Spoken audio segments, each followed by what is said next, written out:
لیکن فرماتا ہے کہ مجھ سے مانگو. کہتا ہے لہا ما کسبت و علیہا مکتسبت، ہر ایک کو اپنے کیے کا اجر ملے گا، کیے کی سزا ملے گی. لیکن تم مانگو ربنا لا تؤاخذنا ان نسینا او اخطأنا.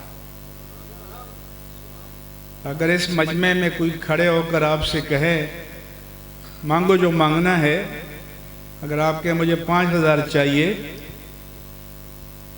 اور وہ نہ دے تو آپ کہیں کہ کیسا بے حیا آدمی ہے. وہ اپنی زبان کا پاس رکھے گا. اور یہاں رب آپ سے فرما رہا ہے کہ درخواست کا مضمون بھی میں ہی آپ کو دے دیتا ہوں. اور قرآن میں دے رہا ہے کہ ربنا لا تؤاخذنا ان نسینا او اخطانا، اے ہمارے رب اگر ہم سے بھول ہو جائے، ہم سے خطا ہو جائے، ہمیں نہ پکڑنا.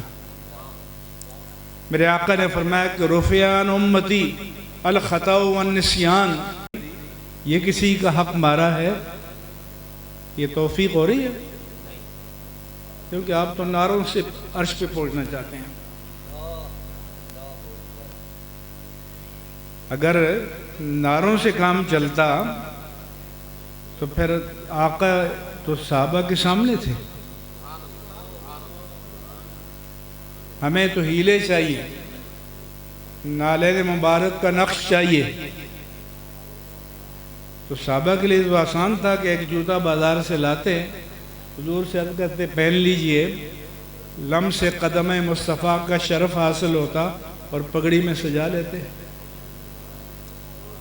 لیکن انہیں تو گردنیں کٹانی پڑی. اور آپ چوری کھانے والے عاشق. ربنا لا تؤاخذنا ان نسینا او اخطانا ربنا ولا تحمل علینا اصرا کما حملته علی الذین من قبلنا،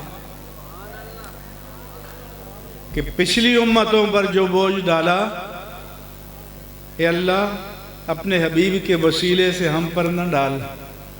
ہم عاجز ہیں. ان کا کپڑا ناپاک ہوتا تو کاٹنا پڑتا تھا. کوئی گناہ کرتے تو صبح چوکھٹ پہ لکھا ہوتا. اگر ہمارے ساتھ یہ سلوک ہو جائے تو کسی کو منہ دکھانے کے قابل ہو؟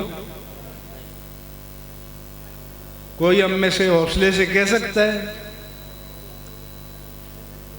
تو پھر یہ دعا کرو کہ یا اللہ اپنے حبیب کے صدقے میں اس دنیا میں ہمارے منہ پر پردہ ڈالا، آخرت میں بھی پردہ پوشی فرمانا، دامان مصطفیٰ میں پناہ عطا فرمانا.